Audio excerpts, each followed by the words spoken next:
യഹൂദന്മാർക്ക് മൂന്നാമതായി ഒരു ദേവാലയം ഉയരുമെന്നും ആ ദേവാലയം എന്ന് പറയുന്നത് അന്ത്യകാല സംഭവങ്ങളുള്ള ബന്ധത്തിൽ നടക്കേണ്ട ഒരു പ്രധാന കൺസ്ട്രക്ഷൻ വർക്കാണെന്നും നമുക്കെല്ലാവർക്കും അറിയാവുന്ന ഒരു കാര്യമാണ്. എന്നാൽ യഹൂദന്മാരുടെ ചുറ്റും കിടക്കുന്ന രാജ്യങ്ങളെ സംബന്ധിച്ചിടത്തോളം അവർ ഇത് അംഗീകരിക്കുന്ന ഒരു കാര്യമല്ല. അവരെ സംബന്ധിച്ചിടത്തോളം മോഡേൺ സ്റ്റേറ്റ് ഓഫ് ഇസ്രയേൽ അഥവാ ഇപ്പോൾ ഇസ്രയേലിൽ താമസിക്കുന്ന യഹൂദന്മാർ പ്രാചീന കാലത്ത് അവിടെ താമസിച്ച യഹൂദന്മാർ തമ്മിലുള്ള ഒരു ഹിസ്റ്റോറിക്കൽ ലിങ്ക് പോലും ഇല്ലെന്ന് വിശ്വസിക്കുന്നവരാണ്, അല്ലെങ്കിൽ അങ്ങനെ ഒരു ലിങ്ക് ഇല്ല എന്ന് പറഞ്ഞ് മനസ്സിലാക്കുവാനായി ശ്രമിക്കുന്നവരാണ്. പണ്ട് നടന്ന ആലയങ്ങൾ അല്ലെങ്കിൽ പണ്ട് സംഭവിച്ച കൺസ്ട്രക്ഷൻസ്, അതിൻ്റെ കണ്ടിന്യൂവേഷൻ, അതിൻ്റെ തുടർമാനമായ ആരാധനകൾ, അതിൻ്റെ ഫ്യൂച്ചർ പ്ലാനുകളൊന്നും അവിടെ ഉണ്ടാകരുതെന്ന് അതിന് ചുറ്റും കിടക്കുന്ന രാജ്യങ്ങൾ അല്ലെങ്കിൽ പാർക്കുന്ന ജനവിഭാഗങ്ങൾ, മതവിഭാഗങ്ങൾ ഒരുപോലെ വിശ്വസിക്കുന്ന ഒരു കാര്യവുമാണ്. എന്നാൽ യഹൂദന്മാരെ സംബന്ധിച്ചിടത്തോളം അവർ എപ്പോഴും ഒരു ആലയം പണിയുടെ പണിപ്പുരയിലാണ്. എന്നാൽ യഹൂദന്മാരുടെ ആ state of Israel, modern state of Israel, Benjamin Netanyahu അവരുടെ പാർലമെൻറ്റ് അതിനെ അംഗീകരിച്ചുള്ള ഒരു പ്രോജക്റ്റ് അല്ല. എന്നാൽ ഭക്തിയുള്ള ആത്മീയരായ യഹൂദന്മാർ എല്ലാവരും തന്നെ അവർ കാത്തിരിക്കുന്ന ഒരു കാര്യമാണ്.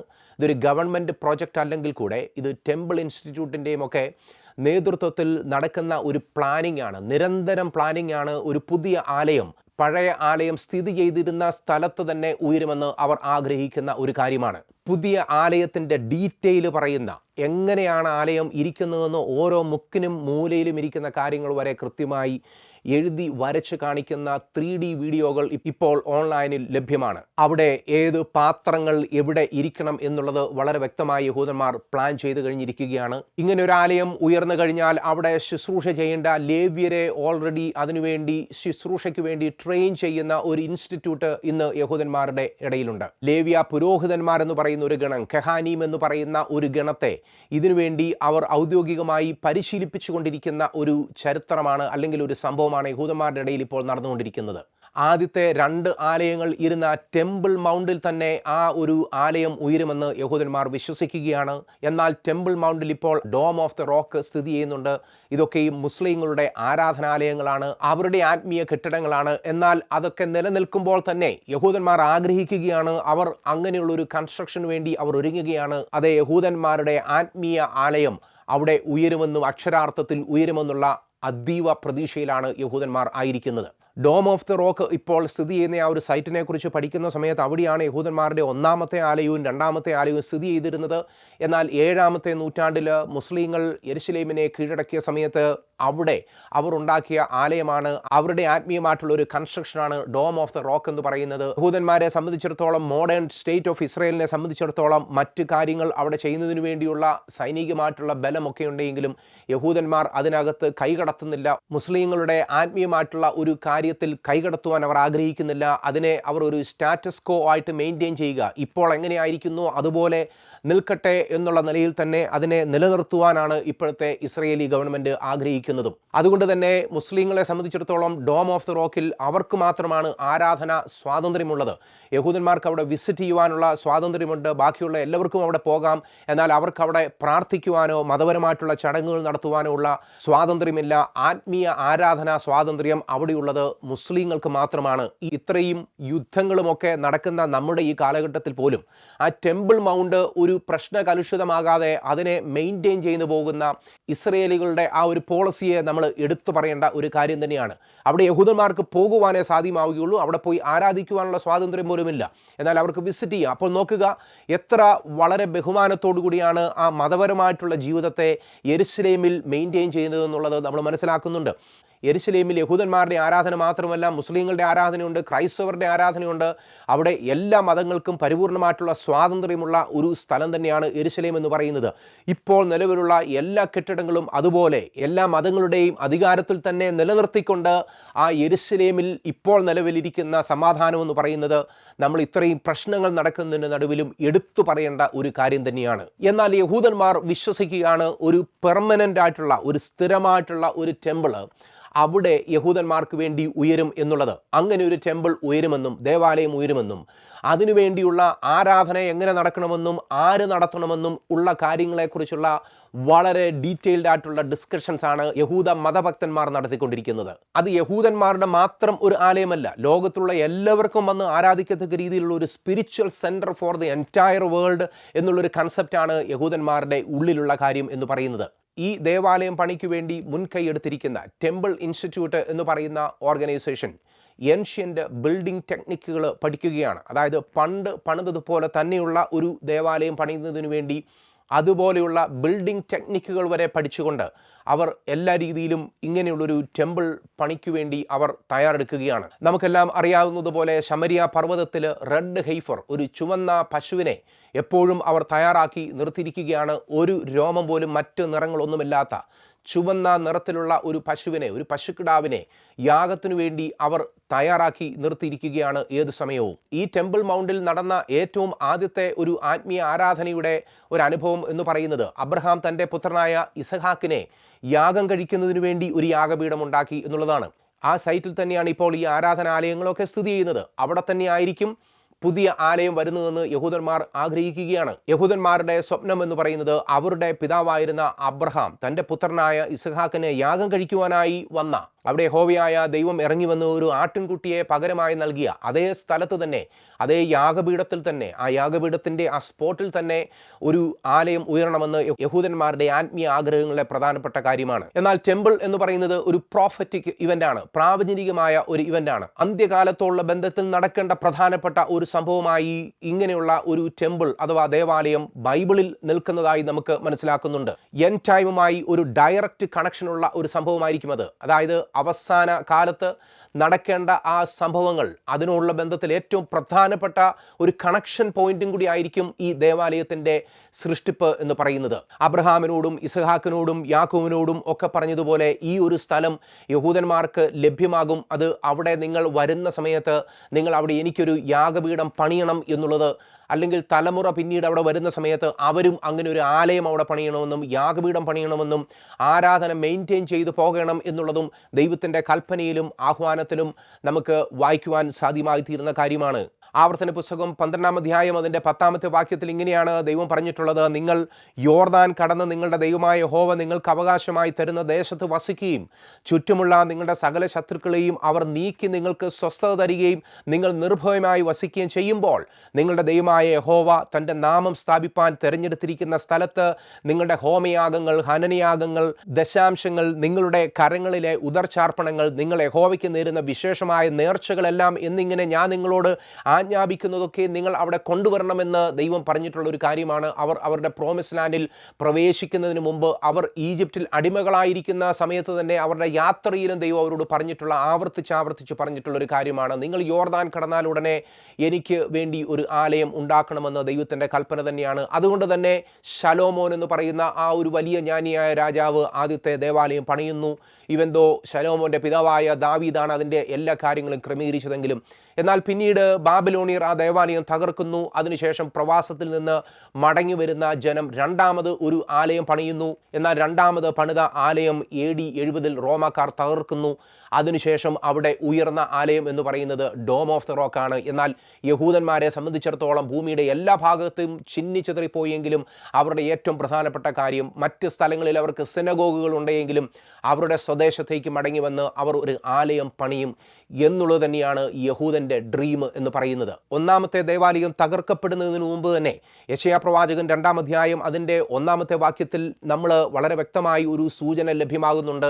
അതേ യഹൂദന്മാരുടെ ആലയം അവർക്ക് വേണ്ടി മാത്രമുള്ള ഒരു ആലയമല്ലെന്നും അത് എല്ലാ ജാതികളും അവിടെ വന്ന് ആരാധിക്കേണ്ട ഒരു ആലയമാണെന്നും അവരുടെ ഒന്നാമത്തെ ആലയം തകർക്കപ്പെടുന്നതിന് മുമ്പ് തന്നെ യെശയ്യാ പ്രവാചകൻ പ്രവചിച്ചു പറഞ്ഞതാണ്. ഇവിടെ ഇങ്ങനെയാണ് പറഞ്ഞിട്ടുള്ളത്: അന്ത്യകാലത്ത് യഹോവയുടെ ആലയമുള്ള പർവ്വതം പർവ്വതങ്ങളുടെ ശിഖരത്തിൽ സ്ഥാപിതവും കുന്നുകൾക്കും ഇതേ ഉന്നതവുമായിരിക്കും. സകല ജാതികളും അതിലേക്ക് ഒഴുകി ചെല്ലും. അനേക വംശങ്ങളും ചെന്ന് വരുവീൻ, നമുക്ക് യഹോവയുടെ പർവ്വതത്തിലേക്ക്, യാക്കോബിൻ ദൈവത്തിൻ്റെ ആലയത്തിലേക്ക് കയറി ചെല്ലാം. അവൻ നമുക്ക് തൻ്റെ വഴികളെ ഉപദേശിച്ച് തരികയും നാം അവൻ്റെ പാതകളിൽ നടക്കുകയും ചെയ്യും എന്ന് പറയും. ഇവിടെ നമ്മൾ പ്രാവചനികമായി ഒന്നാമത്തെ ആലയം സ്ഥിതി ചെയ്യുമ്പോൾ തന്നെ അവിടെ യെശയ്യാ പ്രവാചകൻ പറയുന്നത് ഇങ്ങനെയാണ്: ഈ ആലയത്തിൻ്റെ ഭാവി എന്ന് പറയുന്നത് സകല ജാതികളുടെയും പ്രാർത്ഥനാലയമായിരിക്കുമെന്ന്. യേശു കർത്താവ് ഈ ഭൂമിയിലായിരിക്കുന്ന സമയത്തും അതിനെ അഫേം ചെയ്ത് പറഞ്ഞിട്ടുണ്ട്. ആലയം എന്ന് പറയുന്നത് ഒരു ജനതയ്ക്ക് വേണ്ടിയുള്ളതല്ല, അത് സകല ജാതികളുടെയും പ്രാർത്ഥനാലയമായിരിക്കുമെന്ന് തന്നെയാണ് ദൈവം ഇങ്ങനെ ഒരു ആലയത്തെക്കുറിച്ച് തൻ്റെ കൺസെപ്റ്റിൽ പറഞ്ഞ സമയത്ത് യഹൂദന്മാരോടും ലോകത്തോടും കൽപ്പിച്ച കാര്യം എന്ന് പറയുന്നത്. ഒന്നാമത്തെ ദേവാലയം ബാബിലോണിയർ തകർത്തതിനു ശേഷം യെഹെസ്കേൽ എന്ന പ്രവാചകൻ തൻ്റെ വെളിപ്പാടുകളിലൂടെ കണ്ട കാര്യവും എഴുതി വെച്ചിട്ടുള്ളതും ആശ്ചര്യകരമാണ്. യെഹെസ്കേൽ പ്രവാചകന്റെ പുസ്തകം 40-ാം അധ്യായം 2-ാമത്തെ വാക്യത്തിൽ നമ്മൾ കാണുന്നത്, ആലയം സ്ഥിതി ചെയ്യാതിരുന്ന ഒരു കാലത്ത് ഒരു വലിയ ആലയം അവിടെ ഉയരുമെന്നും അതിൻ്റെ ഓരോ പണികളും വളരെ വ്യക്തമായി എഴുതി വെച്ചിട്ടുണ്ട്. ആ ഒരു ആലയം എന്ന് പറയുന്നത് അത് ലോകജാതികളുടെ ഒരു ആലയമായിരിക്കും എന്നും യെഹെസ്കേൽ പ്രവാചകൻ പ്രാവചനികമായി അവിടെ നമ്മൾ അതിനെ വായിക്കുന്ന ഒരു കാര്യം തന്നെയാണ്. രണ്ടാമത് ദേവാലയം പണിയപ്പെട്ടുവെങ്കിലും നിർഭാഗ്യവശാൽ ആ ദേവാലയവും ചരിത്രത്തിൽ രാജാക്കന്മാരുടെ ആക്രമണത്താൽ അത് തകർന്നു പോകുന്ന കാര്യമാണ്. AD 70 റോമക്കാർ യെരുശലേം ദേവാലയത്തെ തകർത്തതിൽ നിന്നും നമ്മൾ മനസ്സിലാക്കുന്ന വസ്തുത എന്ന് പറയുന്നത്. ആരായിരിക്കും ഈ ദേവാലയം പണിയുന്നത് എന്നുള്ളത് ഒരു പ്രധാനപ്പെട്ട കാര്യമാണ്. യഹൂദന്മാരെ സംബന്ധിച്ചിടത്തോളം അവർ ആഗ്രഹിക്കുന്ന കാര്യം ഈ ഒരു പണി നിവർത്തിക്കുന്നത് അത് മശിഹ ആയിരിക്കും എന്നുള്ളത് തന്നെയാണ്. മശിഹയുടെ യുഗത്തിൻ്റെ ഏറ്റവും പ്രധാനപ്പെട്ട ഒരു സ്വഭാവം എന്ന് പറയുന്നത് ഒരു ആലയം അവിടെ സ്ഥിതി ചെയ്യും എന്നുള്ളത് തന്നെയാണ്. യഹൂദന്മാർ അവരുടെ ആത്മീയമായ കണ്ണുകൾ കൊണ്ട് അവർ ആകാംക്ഷയോടുകൂടെ കാത്തിരിക്കുന്നത് ഒരു മശിഹ, അതെ, അവർക്ക് വേണ്ടി ഈ സമയം എഴുന്നേൽക്കും എന്നുള്ളത് തന്നെയാണ്. എന്നാൽ ബൈബിളിൻ്റെ അടിസ്ഥാനത്തിൽ നമ്മൾ മനസ്സിലാക്കുന്ന ഒരു കാര്യം എന്ന് പറയുന്നത് അവസാനത്തെ അല്ലെങ്കിൽ യഹൂദന്മാർ ആഗ്രഹിക്കുന്ന മശിഹയുടെ ആലയത്തിന് മുമ്പ് മറ്റൊരാലയം അവിടെ ഉയരുമെന്നുള്ളത് തന്നെയാണ്. ആ ആലയത്തെ ഉയർത്തുന്നത് മശിഹയല്ലായിരിക്കും, അതിനെ പണിയുന്നത് എതിർ ക്രിസ്തുവിൻ്റെ സഹകരണത്തോടുകൂടി ആയിരിക്കും എന്നുള്ളതും നമ്മൾ വായിക്കുന്ന കാര്യമാണ്. ദാനിയേൽ പ്രവാചകന്റെ പുസ്തകം 9-ാം അധ്യായം അതിൻ്റെ 27-ാമത്തെ വാക്യത്തിൽ നമ്മൾ ഇങ്ങനെയാണ് കാണുന്നത്, അവസാനമായി ഒരു രാജാവ് എഴുന്നേൽക്കും. ആ രാജാവ്, ആ പ്രഭു എന്ന് പറയുന്ന ആ ഒരു വ്യക്തി അല്ലെങ്കിൽ ആ ഭരണാധികാരി യഹൂദന്മാരുമായി ഒരു എഗ്രിമെൻറ്റിൽ ഏർപ്പെടും. ആ എഗ്രിമെൻറ്റിൻ്റെ ഒരു ഔട്ട്കം ആയിരിക്കും യഹൂദന്മാരുടെ ഒരു ആരാധനാ സ്ഥലം എന്ന് പറയുന്നത്. ആ ആരാധനാ സ്ഥലത്ത് ഒരു വലിയ ആരാധന ഉയരുക തന്നെ ചെയ്യും. യഹൂദന്മാർ അവരുടെ സ്വപ്നം സാക്ഷാത്കരിക്കപ്പെട്ടു എന്നുള്ള ചിന്തയോടുകൂടെ അവർ ആരാധിച്ച് തുടങ്ങുന്ന സമയത്ത് എതിർ ക്രിസ്തു തൻ്റെ സ്വന്തം ബിംബം കൊണ്ടുവന്ന്, തൻ്റെ സ്വന്തം പ്രതിമ കൊണ്ടുവന്ന് ആ ആലയത്തിൽ പ്രതിഷ്ഠിക്കുന്ന കാഴ്ചയാണ് ദാനിയേൽ പ്രവാചകന്റെ പുസ്തകം 9-ാം അധ്യായം അതിൻ്റെ 27-ാമത്തെ വാക്യത്തിൽ നമ്മൾ കാണുന്ന കാര്യം എന്ന് പറയുന്നത്. ഈ ഒരു ആലയം പണിയുന്നത് എതിർ ക്രിസ്തു അല്ലായിരിക്കും, എന്നാൽ എതിർ ക്രിസ്തുവിൻ്റെ എഗ്രിമെൻറ്റിൻ്റെ ബലത്താൽ യഹൂദന്മാർ തന്നെയായിരിക്കും ഈ ആലയം പണിയുവാനായി പോകുന്നത്. എതിർ ക്രിസ്തു അതിൻ്റെ നേരിട്ടുള്ള പണി നടത്തും എന്ന് നമുക്ക് മനസ്സിലാക്കുവാൻ സാധ്യമാവുകയില്ല. എന്നാൽ യഹൂദന്മാർ മൂന്നാമതൊരു ആലയം പണിയും എതിർ ക്രിസ്തുവിൻ്റെ എഗ്രിമെൻറ്റിൻ്റെ ബലത്താൽ എന്നുള്ളത് ദാനിയേൽ പ്രവാചകന്റെ പുസ്തകത്തിൽ നിന്ന് നമ്മൾ മനസ്സിലാക്കുന്ന കാര്യമാണ്. അതുപോലെ തന്നെ എതിർ ക്രിസ്തുവിൻ്റെ ഭരണകാലത്ത് ഈ ഭൂമിയിൽ ഒരു ആലയം ഉണ്ടാകുമെന്ന് തെസ്സലോനിക്കർക്ക് എഴുതിയ 2-ാം ലേഖനത്തിലും നമ്മൾ വായിക്കുന്ന കാര്യമാണ്. അതിൻ്റെ 3-ാമത്തെ വാക്യത്തിൽ നമ്മൾ ഇങ്ങനെ വായിക്കുന്നു, നാശയോഗ്യനും അധർമ്മമൂർത്തിയുമായവൻ വെളിപ്പെടുന്ന സമയത്ത് അവൻ ദേവാലയത്തിൽ ഇരുന്നു കൊണ്ട് ദൈവം എന്ന് നടിച്ച് ദൈവം എന്നോ പൂജാവിഷയം എന്നോ പേരുള്ള സകലത്തിനു മീതെ തന്നെത്താൻ ഉയർത്തുന്ന എതിരാളിയത്രേ എന്ന് നമ്മൾ വളരെ വ്യക്തമായി കാണുന്നുണ്ട്. അവിടെ എതിർ ക്രിസ്തു ആകുന്ന ആ ഒരു അവസാനത്തെ ഭരണാധികാരി ഈ ഭൂമിയിൽ എഴുന്നേൽക്കുന്ന സമയത്ത് അവൻ ദേവാലയത്തിൽ ഇരിക്കുമെന്ന് തെസ്സലോനിക്കർക്ക് എഴുതിയ 2-ാം ലേഖനത്തിലൂടെ അപ്പോസ്തലനായ പൗലോസ് പ്രാവചനികമായി വിളിച്ചു പറയുകയാണ്.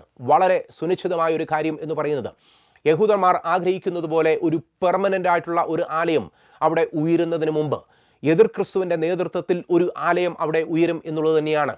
യഹൂദന്മാർ ഇത് മശിഹ അവർക്ക് സമ്മാനിച്ച ആലയം എന്ന് പറഞ്ഞുകൊണ്ട് അവിടെ ആരാധിച്ചു തുടങ്ങുന്ന സമയത്ത് എതിർ ക്രിസ്തു ആ ദേവാലയത്തിലിരുന്ന് തൻ്റെ സ്വന്തം പ്രതിമ അവിടെ സ്ഥാപിക്കുകയും എതിർ ക്രിസ്തുവിൻ്റെയും കള്ളപ്രവാചകൻ്റെയും നേതൃത്വത്തിൽ ഒരു ആത്മീയ ഇൻസ്റ്റിറ്റ്യൂഷൻ അവിടെ എസ്റ്റാബ്ലിഷ് ചെയ്യുന്നതിന് വേണ്ടിയുള്ള കരുനീക്കങ്ങൾ നടത്തും എന്നുള്ളത് തന്നെയാണ് നമ്മൾ മനസ്സിലാക്കുന്ന കാര്യം. എന്നാൽ യഹൂദന്മാർ എതിർ ക്രിസ്തുവിൻ്റെ ഈ ഒരു തന്ത്രത്തിൽ അകപ്പെടുകയില്ല എന്നുള്ളത് നമ്മൾ മനസ്സിലാക്കുന്ന കാര്യമാണ്. അവർ എതിർ ക്രിസ്തുവുമായി ഏർപ്പെട്ട എഗ്രിമെൻറ്റിൽ നിന്ന് പിന്മാറുകയും അവരുടെ മേൽ എതിർ ക്രിസ്തു ആക്രമണങ്ങൾ അഴിച്ചുവിടുകയും ചെയ്യും എന്നുള്ളത് തന്നെയാണ് വെളിപ്പാട് പറയുന്നത്.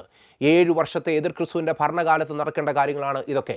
അതിനുശേഷം നമ്മുടെ കർത്താവായ യേശു ക്രിസ്തു ഈ ഭൂമിയിൽ രാജ്യത്വം സ്ഥാപിക്കുന്നതിന് വേണ്ടി ഇറങ്ങി വരുന്ന സമയത്ത് തീർച്ചയായിട്ടും ലോകത്തിലെ എല്ലാവർക്കും ഒരുപോലെ വന്ന് ആരാധിക്കത്തക്ക രീതിയിൽ യെരുശലേമിൽ ഒരു ക്രമീകരണം ഉണ്ടാകും എന്നുള്ളത് തന്നെയാണ് നമ്മൾ മനസ്സിലാക്കുന്ന കാര്യം എന്ന് പറയുന്നത്.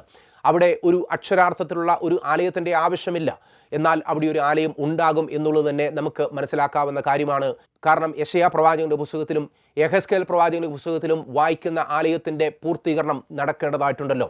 എന്നാൽ അവിടുത്തെ ഏറ്റവും പ്രധാനപ്പെട്ട കാര്യം എന്ന് പറയുന്നത് യേശു ക്രിസ്തു ആകുന്ന മാനവജാതിയുടെ പാപത്തെ തൻ്റെ ശരീരത്തിൽ വഹിച്ച ദൈവത്തിൻ്റെ കുഞ്ഞാടിൻ്റെ സാന്നിധ്യം ആയിരിക്കും എന്നുള്ളത് തന്നെയാണ്. യേശുക്രിസ്തു 1000 ആണ്ട് രാജാവും കർത്താവുമായി ഈ ഭൂമിയുടെ മേലും ഭൂമി രാജാക്കന്മാരുടെ മേലും വാഴുന്ന ആ കാലം എന്ന് പറയുന്നതായിരിക്കും യഹൂദന്മാരും നമ്മളെല്ലാവരും കാത്തിരിക്കുന്ന കാലം എന്ന് പറയുന്നത്. ആ കാലത്തിൽ യഹൂദന്മാർക്ക് മാത്രമല്ല ഒരു സ്ഥാനമുള്ളത്, നമുക്കെല്ലാവർക്കും യഹൂദന്മാർക്കുള്ളത് പോലെ തന്നെ ഈ ഭൂമിയിലെ യഹൂദനെന്നോ ബാക്കിയുള്ള പേരുകളൊന്നുമില്ലാതെ ഈ ഭൂമിയിൽ ഒരൊറ്റ ഒരു ഐഡൻറ്റിറ്റിയിൽ എല്ലാവരും അറിയപ്പെടുന്ന ഒരു കാലം. ആ ഐഡൻറ്റിറ്റി എന്ന് പറയുന്നത് കുഞ്ഞാടിൻ്റെ കൂടെ വസിക്കുന്ന ദൈവമക്കൾ എന്നുള്ളത് തന്നെയാണ്. അങ്ങനെയുള്ളൊരു കാലത്തിലേക്ക് നമ്മളുടെ ഈ ലോകം സഞ്ചരിക്കുകയാണ്. ദൈവിക പദ്ധതികളും പ്രവചനങ്ങളും സഞ്ചരിച്ചു കൊണ്ടിരിക്കുകയാണ്. ഇവിടെ നാം ഒരിക്കലും ലെഫ്റ്റ് ഔട്ട് ആകരുത്, ലെഫ്റ്റ് ബിഹൈൻഡ് ആകരുത്. നാം ദൈവത്തിൻ്റെ പദ്ധതിയുടെ കൂടെ സഞ്ചരിക്കണമെന്നുണ്ടെങ്കിൽ യേശുക്രിസ്തുവിനെ നിങ്ങളുടെ ഹൃദയത്തിൽ ഇപ്പോൾ തന്നെ രക്ഷിതാവും കർത്താവുമായി നിങ്ങൾ സ്വീകരിക്കുക. യേശുക്രിസ്തുവിൻ്റെ രാജ്യത്തിനു വേണ്ടി കാത്തിരിക്കുക. യേശുക്രിസ്തുവിനെ നിങ്ങളുടെ ഹൃദയത്തിൽ കൈക്കൊള്ളുക. യേശുക്രിസ്തുവിൻ്റെ ജീവനും നീതിയും നിങ്ങളുടെ മേൽ വാഴുമാറാകട്ടെ. യേശുക്രിസ്തുവിൻ്റെ ഒരു പൈതലായി ജീവിക്കുവാനുള്ള ഒരു ഭാഗ്യം ഇതിൻ്റെ നടുവിൽ നമുക്ക് ദൈവം നൽകുമാറാകട്ടെ. ദൈവത്തിൻ്റെ ആലയമായി ഈ ഭൂമിയിലുള്ളത് ഇപ്പോൾ ഞാനും നിങ്ങളും മാത്രമാണ്. അതെ, ദൈവത്തിൻ്റെ ആത്മാവ് നമ്മളിൽ വസിക്കുന്നുവെന്നും നിങ്ങൾ ദൈവത്തിൻ്റെ ആലയമാകുന്നുവെന്നും നിങ്ങൾ അറിയുന്നില്ലയോ എന്നുള്ളത് തന്നെയാണ് വചനം. ഈ ഭൂമിയിൽ അക്ഷരാർത്ഥത്തിൽ ഒരു ആലയം ഇല്ല എന്ന് തന്നെ നമുക്ക് പറയാം. ഈ ഭൂമിയിലെ ആലയം എന്ന് പറയുന്നത് ആത്മീയ ആലയമാണ്. അത് യേശുക്രിസ്തു ഹൃദയത്തിൽ വാഴുന്ന ഞാനും നിങ്ങളുമാണ്. ആകയാൽ ആത്മാവിൽ ആരാധിക്കുന്നതിന് വേണ്ടി ഒരു ദേവാലയത്തിൽ പോകണമെന്നില്ല. ആത്മാവിൽ ആരാധിക്കുന്നതിന് വേണ്ടി നമ്മളുടെ ആ ഒരു ചെറിയ മുറിയിൽ ഒരു പായിൽ ഇരുന്നു കൊണ്ട് നമ്മൾ ദൈവത്തെ വിളിക്കുന്ന സമയത്ത് അവിടെ ദൈവത്തിൻ്റെ സാന്നിധ്യം ഇറങ്ങി വരികയാണ്. പിതാവും പുത്രനും പരിശുദ്ധാത്മാവും അവിടെ നമ്മളോടുകൂടെ വാസം ചെയ്യുകയാണ്. അതാണ് ഇപ്പോഴത്തെ ഈ ഭൂമിയിലെ ദൈവാലയം എന്ന് പറയുന്നത്.